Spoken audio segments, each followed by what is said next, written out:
and welcome to Something Witchy, a Sabrina the Teenage Witch rewatch podcast. I'm Laura Cotter. And I'm Skye Orchard. I'm going to start us off on kind of a sad note. So Davy Chase, the girl who played the little girl in Christmas Amnesia that we recapped earlier this season, the one who was also in Utah the Musical, she has sadly passed away on June 16th at the age of 36.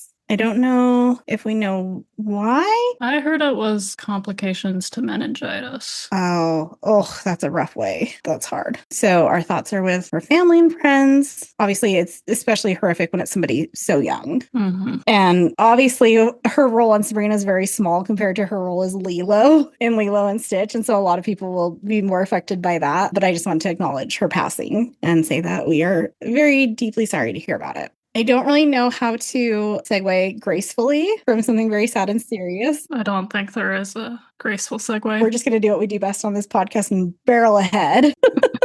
Charge. Because I have a couple of returning items of business. I'm doing 2 different library systems summer reading challenges. So I've been listening to audiobooks basically for the entire month of June. I finally listened to our last episode, which came out almost a week ago today. Oh, wow. So I've been listening to podcasts, music, anything. I've been listening to audiobooks mostly. And I will say I have now heard an American author use the word riffling. So I cannot blame it on the Brits.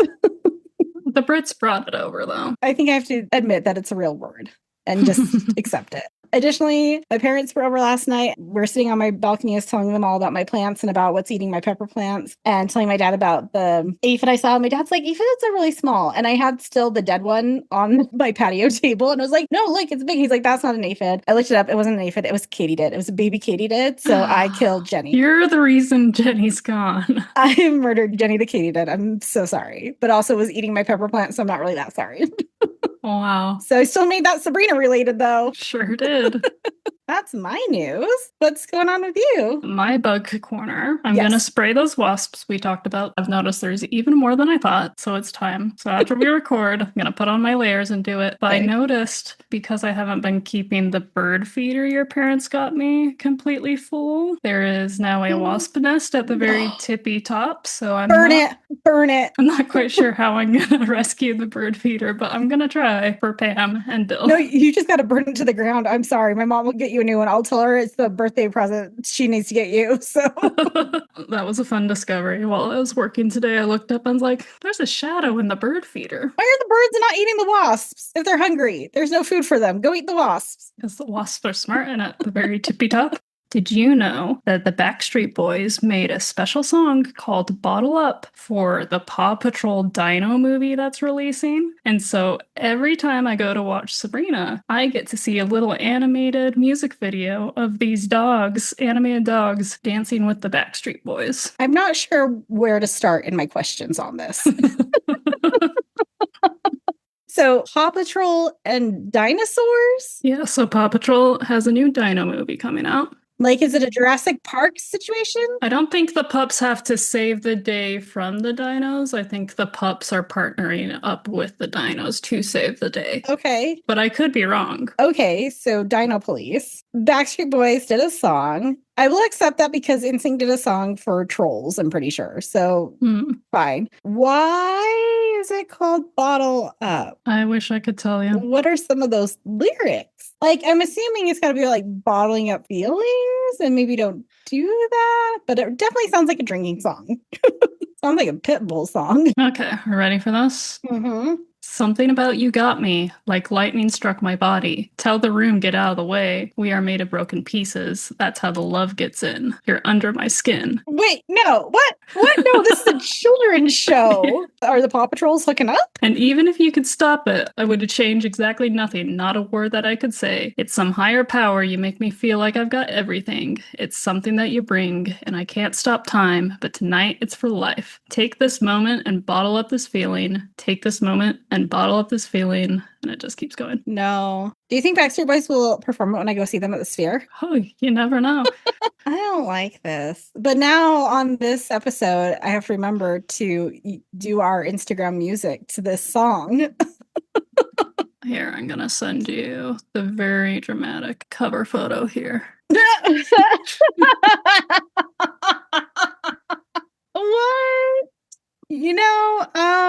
It's not AI. It is not AI. Oh, here's the premise of the movie. The Paw Patrol end up in an unknown world filled with dinosaurs. With the help of their new friend Rex, they help save the endangered species from Mayor Humdinger's plan from kidnapping them. Well, alrighty then. That is Paw Patrol. Backstreet's back, all right. Oh, I wonder if I can find a Paw Patrol shirt to wear. Paw Patrol dinosaur shirt to wear to the concert. I failed in my homework and forgot again to do a question. I'm getting really bad at this, guys. Luckily, Skye has saved us and said that they have a question. I sure do. Ready for this? Mm-hmm. What's your favorite type of pie? Ooh. Also, did you RSVP for Pioneer Day? Because there is a question about pie on there. I still need to. There's 2 pie options I gave you guys for your RSVP. Oh, I see. Because I have recently started making pies. Ooh. Like within the past year. I've made 3 different pies and I've been very proud about myself on them. One of them was because I was watching something called Crime Scene Kitchen last summer in the depths of my work despair. I got really into cooking shows because I just needed like feel good dopamine. So I got really into that. And then like some America's Youngest Chef show with kids or whatever. That was really sweet. So one of the episodes of Crime Scene Kitchen, the thing they had to make was something called an Atlantic Beach pie. Okay. And it's a lemon lime filling with a saltine cracker crust. And it's so good. It's delicious. And then the other one that I made recently, and I don't even know why I made this. I think I was just, I made it for Pie Day. That's right. I made it for Pie Day. The s'mores pie I made. And that was also amazing. I love a lemon pie. Mm-hmm. Not like lemon meringue. Okay. The meringue texture is weird, but like a good like pure lemon or lemon cream. Anything with lemon, really. You've got my heart. I think you might like the Atlantic. It's like more of a custard. The Atlantic Beach pie was like. I just voted for it on the RSVP. I did that while you were speaking. And then under other pies, I put lemon. I did put recipes next to them just in case people wanted to see what was in them. Yeah, I saw citrus and I said, okay. Well, thank you for that. That was a good question. We are on season 3, episode 24, Silent Movie, our second to the last episode for the season. Will Skye solve the family secret tonight? We will find out. Sobs like Salem. Our TV guide description. When Sabrina's evil vice principal, who is also Zelda's boyfriend, comes over for dinner, Sabrina and Hilda put silent spells on themselves to keep them from saying anything rude. Except, as Sabrina is later told by their talking black cat, Salem. I have not read this. I just copied and pasted. I didn't actually read this over before now. When 2 silent spells are cast in the same household at the same time, the house becomes a silent movie. Wow. It's giving like someone has never actually watched an episode of Sabrina until this episode. Yep. Because it's like Sabrina's evil vice principal, who's also Zelda's boyfriend. Salem's a talking black cat. Streaming description's much better. The Spellman house becomes the setting for a silent movie. Not much meat on those bones, but at least accurate and to the point. Although Hulu loses accuracy points for our air date because this aired May 14th, 1999, but Hulu is still off and says it aired a week earlier on May 7th. I mean, at least it's not months off this time. That's true. Are you ready for the shortest credits I think we have ever done? Yes. Director, Linda Day, who's returning. Writers, Renee Phillips and Carrie Honenblum, who are returning. Guest star, Sean Lawton as the policeman, also returning, and his last appearance. Done. Goodbye, Sean. Can I get Sean on the podcast? I have been stalking Diane Kennedy and Gary Halverson for the past 2-ish days. To the point where I'm like, do we need to buy an IMDb Pro subscription so I can actually get contact information for these people? I think I found Diane Kennedy's Facebook, but it's pretty locked down and it's definitely her personal Facebook. Yeah, I think we might have to go the IMDb route. She was on another podcast like within the past couple of years. Oh. So someone has found her. And I'm wondering, like, would it be weird if I reached out to another podcast and was like, how did you contact her? Because I also want to talk to her. I don't know. Because she also apparently did the close for 90210. Okay. And they were a 90210 podcast that interviewed her. Interesting. Speaking of, I really liked the outfits in this episode, and Diane Kennedy is no longer going to be our costume designer after this season. So there's a real changing of the guard between her leaving, Gary Halverson not directing after this season. I'm sure we're going to find that other writers have dropped off, which explains the shifts that we'll see happening next season. But I didn't know it went that deep, that they're even affecting the costume department. And I'd really want to get somebody on who can talk about that. Give us the tea. I want all the tea. You have some facts for us, it looks like. Yes. All right. I am ready to listen. I did enjoy the episode. It was really fun. You keep getting like a slew of ones I feel like are hard for you to write, per se. Yes. Also, in these past couple of episodes, we have had a lot of opportunity for like facts and trivia, which this episode does not lend to. And I have gotten used to a certain expectation of researching. So I just have some fun silent movie facts as we go into this, which are hopefully interesting. I do have one trivia later on that you didn't catch. It's very small trivia, but I do have one trivia. Oh, snap. I guess we'll see what I failed to catch there. So, here we go. The silent film era is considered to be from the mid-1890s to late 1920s. Silent film is actually a bit of a misnomer, as most showings of silent movies were accompanied by live sounds, either pianist, organist, or in the really large cities, a full orchestra. And at the height of the silent movie era, these movies were the highest employer of instrumental musicians. And then the Great Depression and talkies came about, and musicians lost their jobs. Sometimes a person would even narrate the intertitle cards for the audience in the theater. The term silent film is also a retronym and was created to retroactively distinguish it from other film developments, especially with the advent of our talkies, or films with sound. So they just called them films. And then they had to come up with a term for it after. Most films from the era are considered lost or destroyed, as the nitrate film stock used was extremely unstable and flammable. Shutterstock speeds before the standardization of 24 frames per second we see now could be anywhere from 12 to 40 frames per second. A lot of the time, the higher speeds helped ensure a still wouldn't be subject to the heat of the projector lamp too long and catch fire. Oh, that explains like that cartoon thing you'd always see of like the film. Okay. Yep. Now I know. All right. And it is estimated up to 75% of US produced silent films have been destroyed or lost. Some films that are presumed lost are the 1912 film Saved from the Titanic, which featured real survivors, The Life of General Villa, which starred Pancho Villa, the 1917 Cleopatra, and the 1926 The Great Gatsby. How wild would it have been able to see a movie of The Great Gatsby filmed in the 1920s? Right. Too wild. It had to disappear from the earth. We're not ready for it. Today, the acting in silent films can be seen as melodramatic and campy, since actors needed to emphasize body language and facial expressions to tell the story. And many of the most successful early silent film stars began as vaudevillian actors. As filming changed and close-ups became more prevalent in cinematography, the acting became less stage-like and instead focused on understated and realistic acting, and we moved away from the vaudevillian melodramatic style there. And then silent films were made for all genres and not just comedy. However, comedy seems to be the most memorable to us, and we tend to think silent film as comedy because of those vaudevillian tropes we associate with silent films as a modern day audience. Well, I learned some things. You're Thank welcome. you for teaching me. I mostly was able to speak as I read the literal words I typed myself. That was a lot. That was a good chunk of facts. I did also really like this episode, partially because, one, it looked like they were having fun filming it. There's a part, and I'll point it out later, where I'm pretty sure someone is really close to breaking.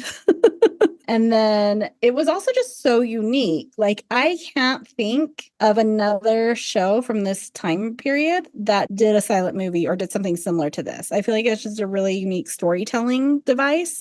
So also in 1999 in December is when we get one of my favorite Buffy episodes ever, called Hush, which is absolutely no talking, just music. So also fits the criteria of like a silent film episode there. Obviously, complete end of the spectrum, like horror monsters killing people and they can't scream versus, Sabrina. Yeah, there's only been ones like episodes of shows where like it's been silent, which they're still rare enough that they definitely stand out. Yes, impactful. I can't think of another TV show that did like a full-on 20s era silent movie type thing.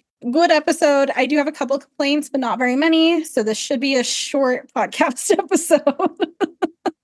Our cold open. Zelda declares that she has an important announcement for everyone. They try to guess, but no one is correct. Sabrina, you're buying me a new car. Salem, you're having my baby. Which the way he said that was so ridiculous. That had to have been an ad lib. Yeah. And Hilda, oh, we're finally getting a cabana boy. She tells them she thinks Mr. Kraft is going to propose, then immediately stops any comments. Sabrina, Hilda, and Salem excuse themselves. They travel to the moon and scream, but Zelda still heard them. Our outfit intro is a really weird chicken costume that made me uncomfortable. Yeah, I was not a fan. And she says, who you calling chicken? And if that's the chicken outfit Valerie had to wear at her job in the last episode, I understand her objections, and they are valid. That outfit was giving me Barbie's little sister chicken doll outfit, where like very like it's innocent on like a child outfit, but not a grown-ass woman. Like it was a bodysuit. It was a chicken bodysuit with weird chicken leg tights. Like I can see it like children's ballet. Yes. That's where the line is drawn. If Sabrina Carpenter was going to wear a chicken costume, it would be this one. I think there'd be a little bit more cleave, but yes. Like, and the head it was just it a had hood. a beak, but it didn't have a face. It was like an abstract, sexy chicken costume. I didn't like it. A hint of chicken. I think this for me may be the worst intro outfit. I can't think of another one that has annoyed me. Valerie was excited about her new job at the school store until she found out Mr. Kraft is her boss. Sabrina one-ups her by breaking the news that Mr. Kraft is marrying Zelda. They are both shocked, but Sabrina has a plan. She'll just act as obnoxious as possible, so he won't want to live with her. Harvey joins and asks to speak to Sabrina alone. She jokingly says as long as they can get rid of the third will, pointing to Valerie. Valerie is devastated, but Sabrina says she was just practicing being obnoxious. Valerie sadly leaves. Harvey grabs Sabrina and sits with her on a bench. He starts trying to talk to her, but keeps getting interrupted by loud noises until the school bell finally rings, and he leaves frustrated. Sabrina calls after saying, okay, well, let's get together and almost talk another time. A policeman is at the door telling Hilda about the policeman's ball. She misunderstands and agrees to go as his date, but he's just selling tickets. She buys 2, embarrassed. Will there be firemen there? Will there be Mando firemen there? Wasn't the bench Harvey and Sabrina sat on in the scene prior, like the Mando bench as well? I'm pretty sure. Like right outside those doors? That bench has been around these sets a bit. It's seen some things. Zelda walks into the living room, sneakily trying to read something. Hilda grabs it out of her hands. Today's bride. Salem calls for Zelda, and both she and Hilda go into the dining room, where Salem has a wedding plan strewn about and asks her to start making some decisions as her bridal consultant. I cannot do this in the Valley Gay accent that Salem gave. Sorry, I can't do that. It's not in my repertoire, but he says, Zelda, darling, as your bridal consultant, I insist you must make some decisions. Ice sculpture or chocolate fountain? Both would be gauche. What would you choose? Chocolate fountain, though that gets messy. I would like to choose chocolate fountain, but there cannot be children at the wedding if there's going to be a chocolate fountain. Yeah. Ice sculpture is fine so long as like no one accidentally touches it and it makes a sound, because I hate the sound of ice. What if it was like an ice sculpture of all your cats? But what if someone accidentally touched it and then it makes a sound, because I hate the sound of ice? What if you put it really high up? Just have it dripping over the guests. It's just hanging from a rope. That's when you know the party's over. The ice sculpture is completely melted. Everybody's wet. Time to go home. Or it's crashed off the rope and killed someone. That's a good way to get away with murder. Just make sure somebody... There are only 2 ways out of this party. And I thought we wouldn't go off the rails. I was trying to figure out what the ice sculpture was of in the scene. I think it was a fish. Okay. I was like, it can't be a fish. That's weird. It's Salem. Okay. It's a fish. It's a fish. He dreams of 1,000-pound tunas, which means salmon. Zelda just wants a simple garden ceremony. Salem does not like this idea. Honey, if we're going that route, let's just book a polka band. I mean, Mr. Kraft would be all about that.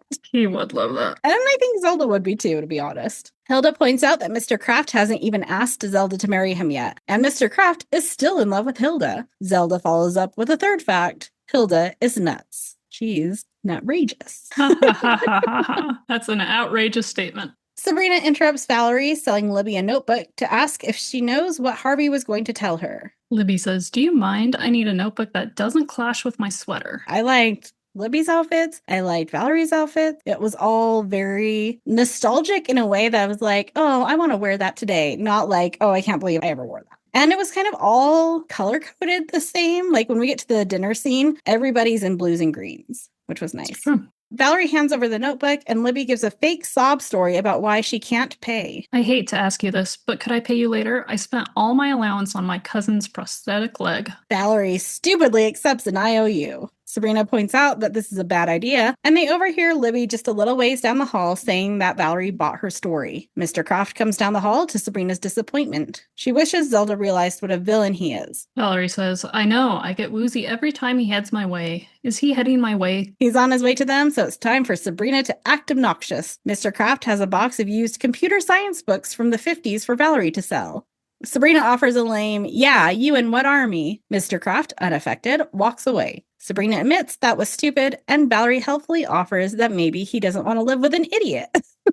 That's my favorite Valerie line this whole episode. Hilda asks Zelda how she is so certain that Mr. Kraft will propose. Zelda tells her to bake a wedding indicator cake to go over the hints. Hilda zaps in a wedding cake with a tiny Zelda and Mr. Kraft on top. The proposal hints we will review. Does the schlub want to marry you? Mr. Kraft says he has something important to tell her, but first she needs to meet his grandmother so she can give them her blessing. He also says that this spring might be a pretty busy time for them. Suddenly, a tiny Hilda bridesmaid appears on the cake and pushes Mr. Kraft off. Valerie again accepts an IOU from another student, at least insisting he sign it, but he signs it Obi-Wan Kenobi. Harvey comes up and asks to talk to Valerie about Sabrina. He wants to tell Sabrina that he loves her, but he can't get it out. They've been seriously dating with a couple of short breaks for 2 years. Granted, it did take them a really long time to have the conversation that they were exclusive and boyfriend and girlfriend. This is a very long time to wait to say I love you, especially as teenagers. It's true. Those hormones, they fly fast and furious, and it's... I feel like this would have happened a long time ago. Maybe this is the family secret because Zelda also has issues with her relationships moving at a glacial pace.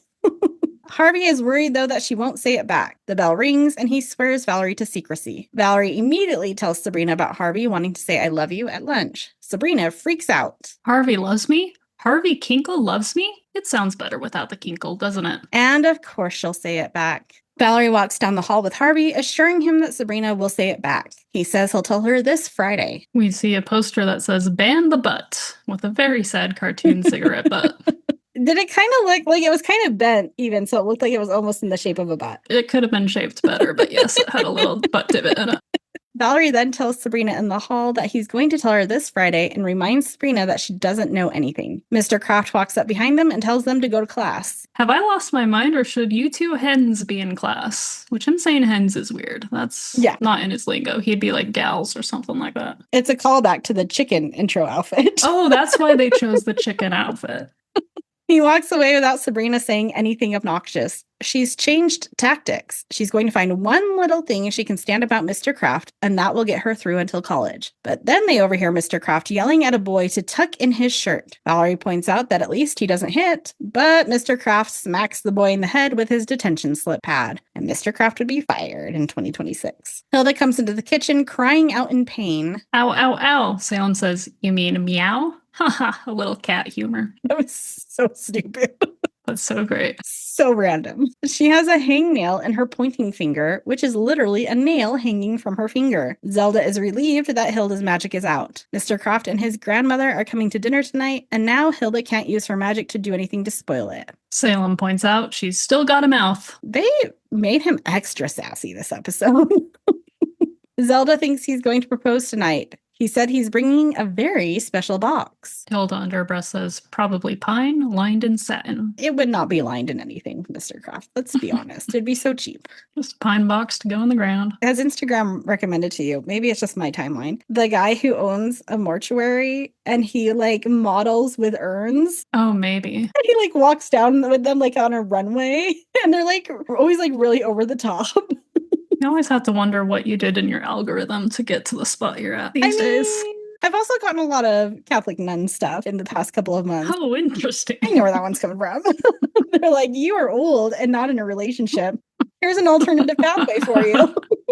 Have you thought about Jesus as your life partner? The one that I did freak out about was Facebook. For some reason, it was showing me posts in I think you saw it because you told me what it was in the like prison pals. Oh, yeah. Penitentiary friends, lovers group where you can write to an inmate and start a relationship over letters. Your phone heard you, / Facebook heard you recording Sabrina's pen pal. And then it was like, you know what you want? A pen pal. A penitentiary pal.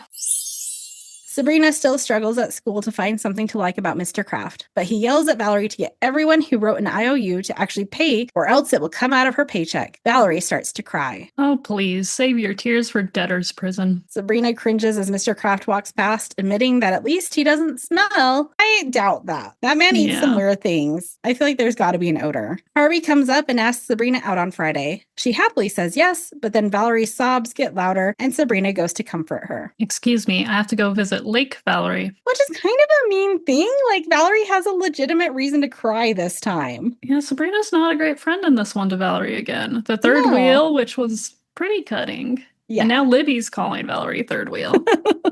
Yeah, I'm like, no, Valerie has a legitimate reason to be upset and sobbing this time around. So, like, go help her out. Zelda finishes setting the dining room table and tries to decide what to serve for dessert. Salem, me like pie. She zaps in a whole bunch of pies, sure that Grammy Kraft will like at least one of them. Hilda comes in with her hangnail caught on her dress. Zelda zaps it free, and Hilda asks her to zip her up. Zelda zaps a zipper on Hilda's mouth. Sabrina practices saying, I love you, to Harvey's picture. Salem overhears and mocks her, then breaks the news that Mr. Kraft is proposing to Zelda tonight. Salem says, I love you too, Sabrina. If you loved me, you'd knock. So what's new?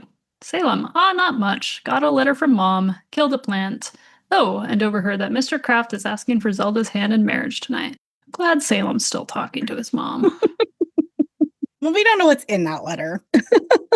He didn't seem too distraught, so probably okay. Sabrina hyperventilates and runs to find Hilda. Hilda admits that it's true. I know, he's marrying Zelda to get back at me. The ultimate revenge. And that they just have to accept it and try to see themselves as a big, happy family. They imagine a Brady Bunch opening sequence with Hilda and Sabrina glaring at Mr. Kraft's square. And this is where Hilda says, I'll take Jan Brady to block, which is a Hollywood Squares reference. And Caroline was a regular guest on Hollywood Squares. Good trivia you found.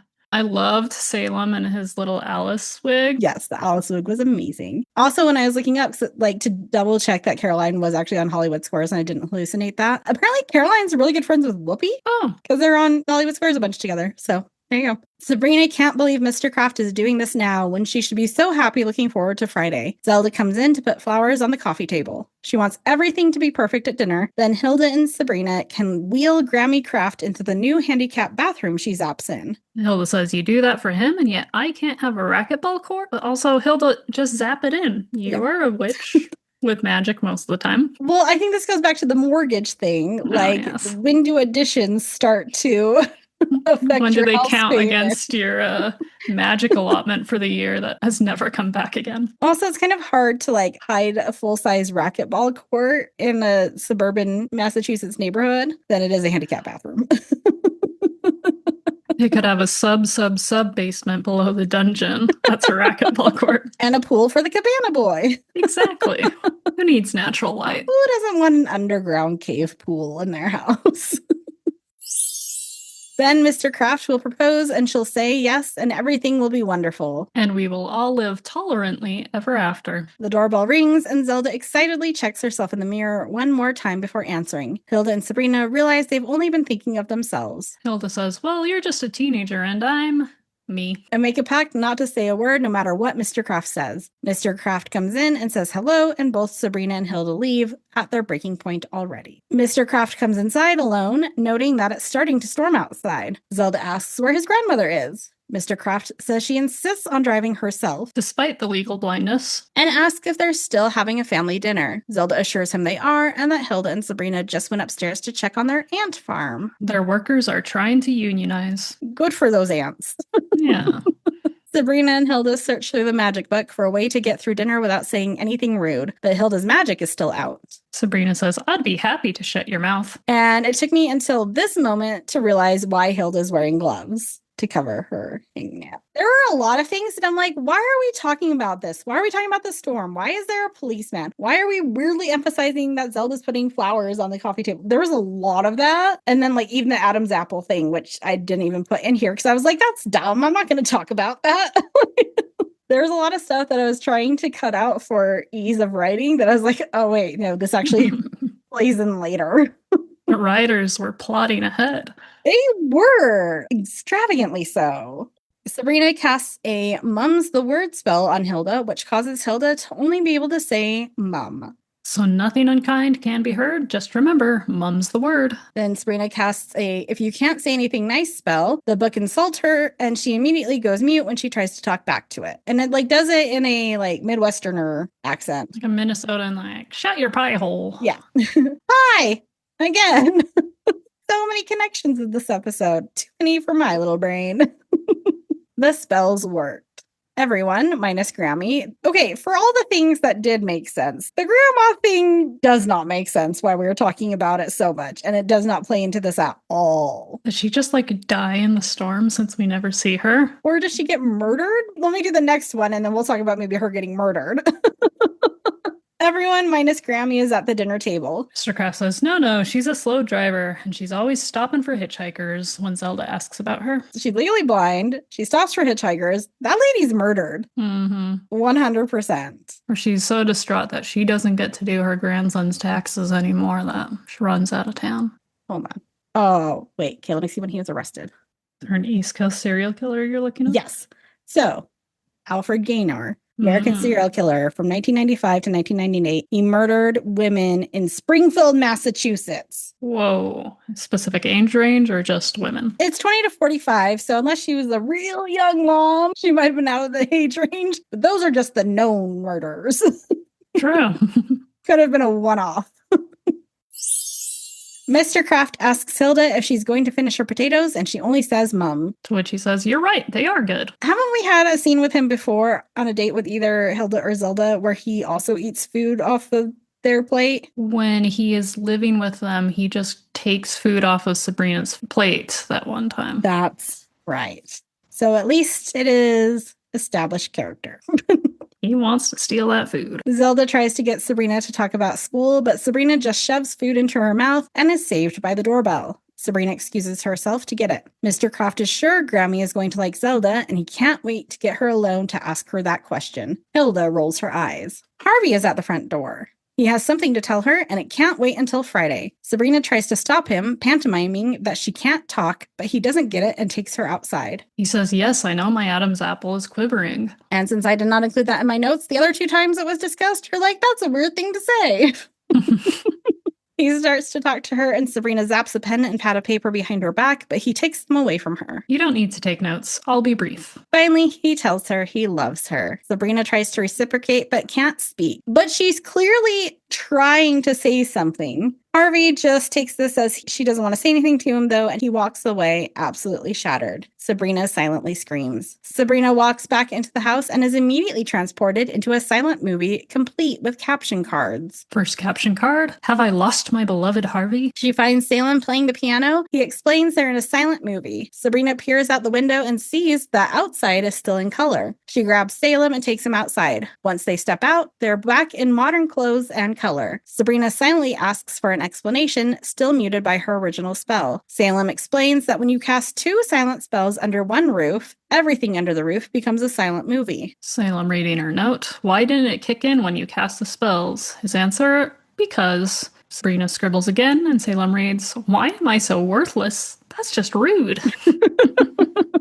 Sabrina goes back inside, back into the silent movie. She has to find a way to stop the spell. Title card, I must stop the spell so I can speak again and proclaim my love to Harvey and get out of this corset. She rushes into the dining room where Zelda leaves, and silent movie villain Mr. Kraft immediately puts the moves on Hilda. Kraft, how about a little kissy poo? Sabrina, I knew he was a villain. Sabrina goes into her room to find the wind from the storm blowing everything around and preventing her from reaching her magic book. The storm! Must reach magic book. Even as I was watching it the second time, after I'd already watched it the first time, I was like, why are they talking about this storm so much? I'm like, oh, this scene. Okay. Mr. Kraft is holding Hilda, trying to kiss her, but drops her when Zelda walks back in. Why don't you two little ladies go wash the dishes? Hilda and Zelda go to wash dishes, Hilda slapping Mr. Kraft on her way out. Sabrina has finally managed to get her window closed and searches the magic book. She finds the way to end the spell and hugs her old-timey picture of Harvey. I found it. I can end the spell and tell Harvey I love him. Harvey looks pretty dapper in that photo. That's a pretty good photo.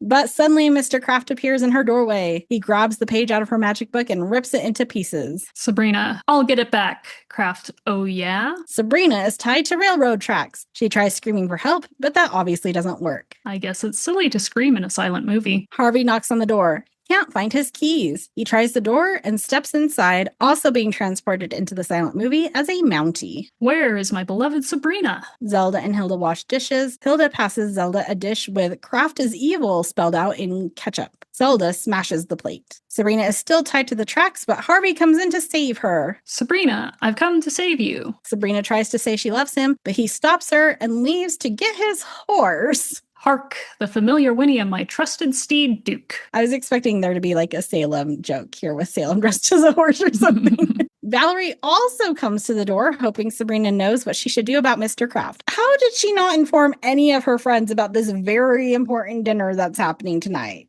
They knew about it. Hilda was dressed. Sabrina was dressed when she was up in her bedroom. I'm assuming at some point during the day she learned that there was going to be a dinner where Mr. Kraft is going to be there. Granted, she doesn't know it's going to be the one where he's going to propose until Salem tells her right beforehand. But she was dressed for dinner, so she still knew a dinner was going to happen. I find it hard to believe that she didn't call Valerie and complain about it. Yeah. Anyway, Valerie's here now. She knocks again, but the door opens on its own. She walks in and is also put inside the movie. Mr. Kraft immediately confronts Valerie about the money she owes the school. Where's the money you owe the school? What I just said. You know, caption cards, straight to the point. She hands over an empty bag and Mr. Kraft twirls his mustache evilly. Sabrina runs into the kitchen to see the aunts just as they hear a scream. And now there's a large pile of broken dishes in front of the counter. They all run out and find Mr. Kraft has tied Valerie to railroad tracks. Get him! The three witches chase him around, but they also end up tied to the tracks. Zelda's specific caption card. I'm beginning to think he's not a nice man. A train is coming. Cut to Salem playing the piano. I thought I'd have a bigger part in this picture. Just then, Harvey returns to save them. I'm here to save Sabrina. Again. He and Mr. Kraft start fighting as Harvey tries to untie the women. If only I had police assistance. And suddenly the cop from earlier is there with all his cop buddies to help. And that's why we had the weird policeman ball scene.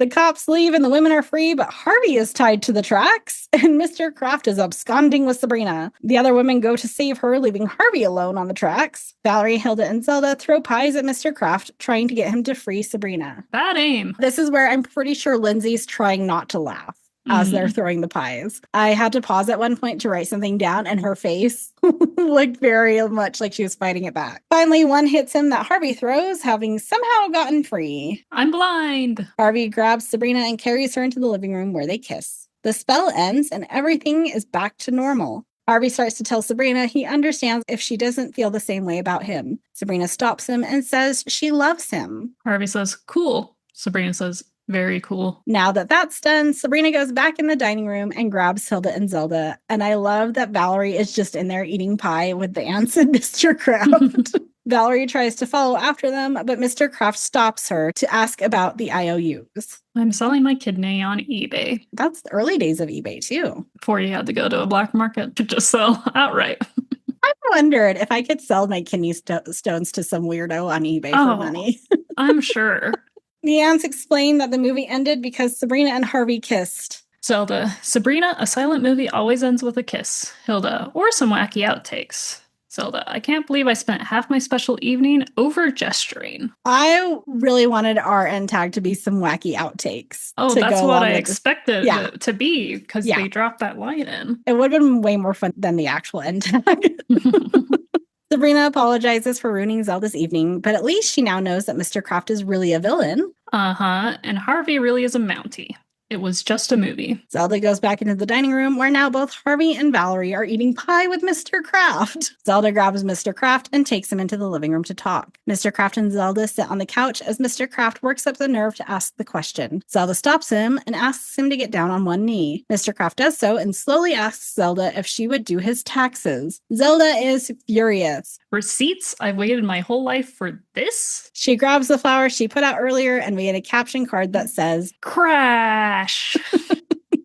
Sabrina and Harvey share a piece of pie. You know, for some reason, I thought the night we proclaimed our love would be more romantic. Harvey says, me too, but this is good pie. On their forks just looks like whipped cream. There's no actual pie on that. I mean, pretty good part of pie. In our end tag, this is where my big angry part happens. Oh. Hilda, Zelda, and Sabrina all go upstairs after the night is over. Sabrina apologizes again, but Zelda excitedly tells them that Mr. Kraft asked her to go study. Well, it all worked out. Willard and I talked, and once we'd cleaned the shards of glass out of his mustache, he asked me to go study. This is where I lost my mind, because they weren't exclusive yet at this point in their relationship. They weren't. Okay, there's a couple issues. One, they've been dating long enough. They definitely should have already defined that relationship. Like, there should be no, he's asking me to go study. Like, we should have been boyfriend, girlfriend exclusive a while ago. But that does explain why he was putting the moves on the pen pal in that episode. And his weird, like, we've dated a little bit comment from that episode as well. But number two, if they weren't even exclusive, why the heck was she expecting a proposal? And if in her mind they already were serious enough that they were going to be engaged, why is she excited about being like, oh, I'm his official girlfriend now? This woman's standards are in the gutter. She needs to do better. Love makes you do the wacky. She is old enough to know better. She's been around for hundreds of years. She has learned. She should know.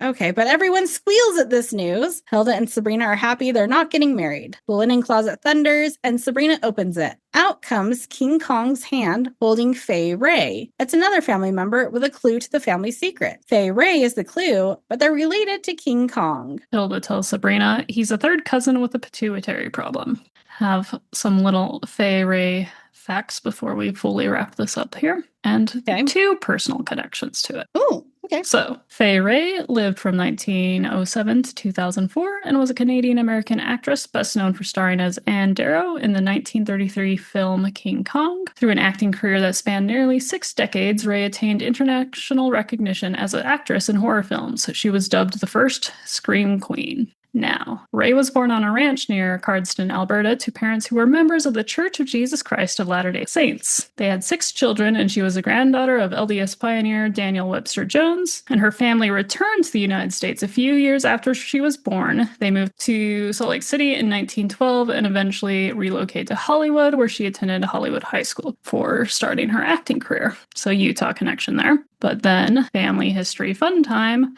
actually related to Fay Ray on my mother's side somehow. Oh. Because Mormons. Are you part of the Spellman family? That's the family secret.